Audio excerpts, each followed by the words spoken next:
Bonjour, on va passer maintenant à résoudre ce point. On l'a résolu par la résistance équivalente et puis le diviseur de courant. On va maintenant utiliser les courants de maille. Ça va être un peu plus compliqué parce qu'on va avoir un système d'équations à trois inconnus qu'on peut résoudre par la méthode des déterminants. Donc ici, on choisit les courants de maille dans le sens des aiguilles d'une montre ou contraire. Donc on appellera ça IM. Cette maille IM, si on l'appellera comme je l'ai appelé avant, ça c'est I3, et ça je l'appellerai I5. I5, voilà. Voilà. Donc, on a un système comme ça, puisque les courants traversent dans les aiguilles de montre, les chutes de tension sont opposées, c'est-à-dire que les chutes de tension dans ces résistances-là sont opposées, c'est-à-dire VR1, VR2 et VR6 sont dans ce sens.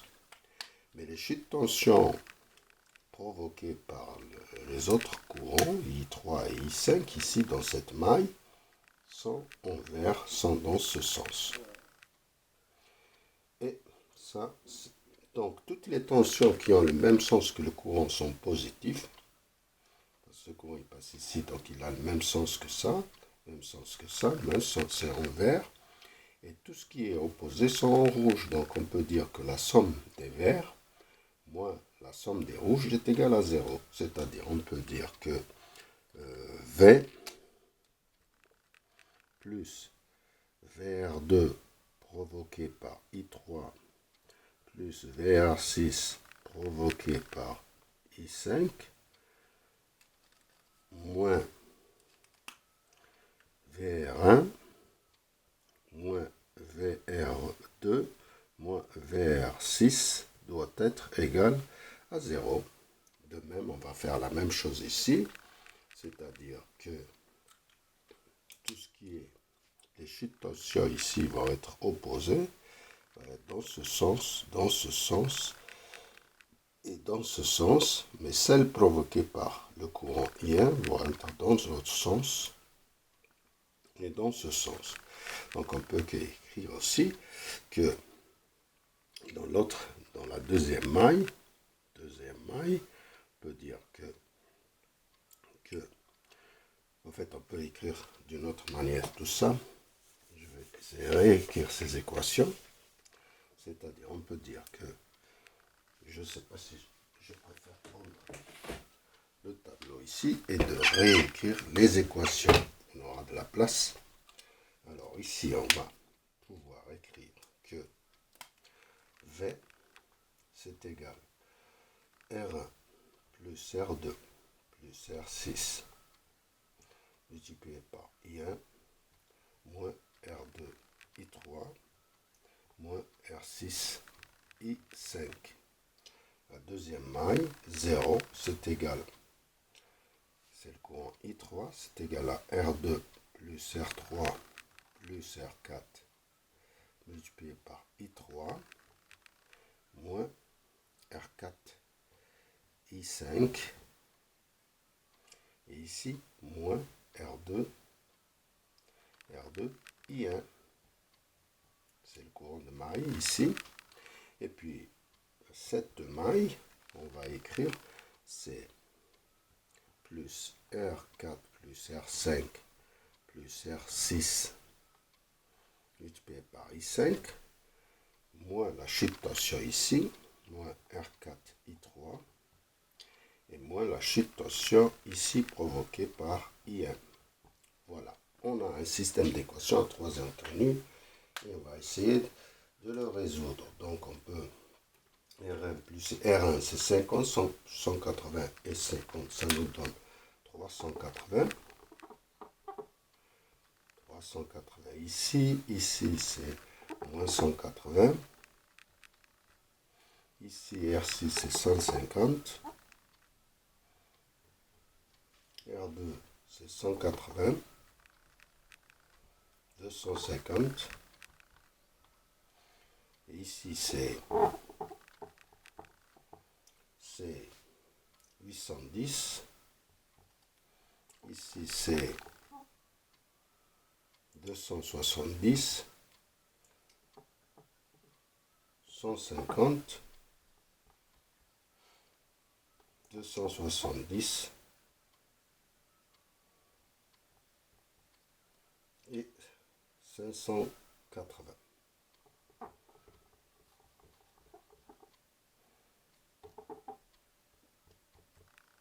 Plus 580 et 5.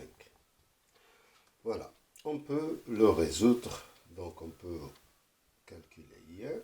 I1 c'est D1 sur D. I2, I3 c'est D2 sur D, la méthode des déterminants. Et I5 c'est D3 sur D. Alors D c'est le suivant. D c'est égal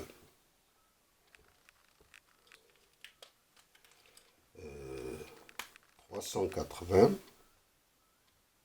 moins 180 moins 150 moins 180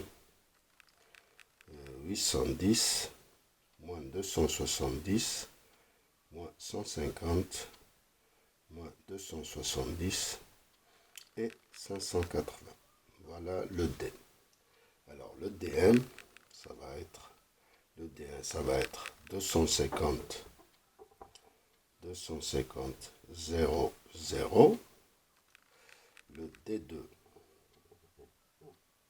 c'est le D1. Le D2, c'est 250 ici, 0 0 ici. Et là, on aura 380 moins 180 et moins 150. Le dernier, D3, ça va être 250 0 0. Et ici, on retrouve le moins 180, 810 et moins 270. Voilà comment on pourra le résoudre. Maintenant, si on veut réduire ce problème, on pourrait utiliser la transformation qu'on avait faite auparavant, qui va nous permettre de simplifier ce problème à deux équations à deux inconnus, c'est-à-dire on aura deux mailles et on pourra réécrire ces équations puisqu'on a deux mailles. On aura deux mailles, c'est-à-dire que 250, ça va être égal à R1 plus R4' plus R3' plus R6 multiplié par I1 moins R3' plus R6 par I5. Ces deux résistances sont parcourues par I5. La deuxième maille, c'est la somme de ces trois, R3' plus R2' plus R5 plus R6 multiplié par I5 moins celles qui sont traversées par I1, c'est R3' plus R6 multiplié par I1. Voilà, on a un système d'équations en deux inconnus. On remplace par les valeurs numériques. On aura 340 ici, 340 I1. Ici, c'est moins 210 I1, moins 210 I5. Et ici, on aura plus 490 I5. Si on multiplie ça par 1, 6, 19, c'est-à-dire 340 divisé par 210, on aura moins 340 ici. On aura ici 793,33. On peut faire aussi par la méthode des déterminants. Donc on aura 250, c'est égal à 583,33 I3, I5. Et I5, ça va être égal à 250 sur 583,33. C'est égal à 0,428 ampères.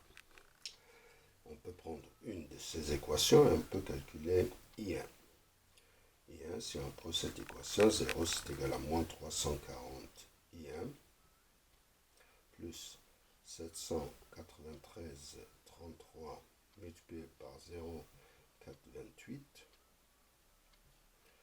Ça va faire 340. Et on voit que I1 c'est égal à 340 sur 340. C'est 1 ampère. On retrouve le même courant que par la méthode la résistance équivalente. Maintenant, on va passer au calcul de, puisqu'on a I1 et I5, on peut utiliser cette équation, l'une de ces équations pour calculer I3 et après on peut calculer I2.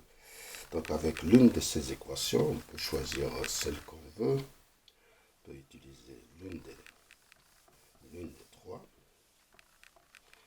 pour calculer I3, c'est-à-dire 0 c'est égal à moins 180 puisqu'I est égal à 1, moins 270 multiplié par 0,428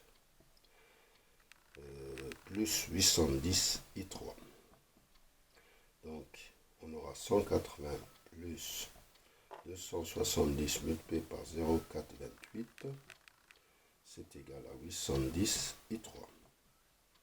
Donc on va calculer 270 multiplié par 0,428. 270 multiplié par 0,428, c'est 115 plus 180. Ça nous donne 295,56 divisé par 810, ça nous donne I3. Et c'est égal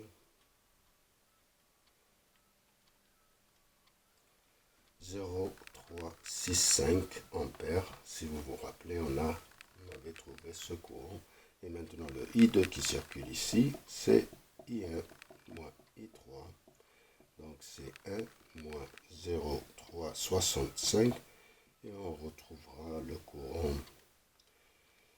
I2. On a tout calculé, en fait, par une deuxième méthode, la méthode des courants de maille. Et ça donne les mêmes résultats. Et je vous remercie.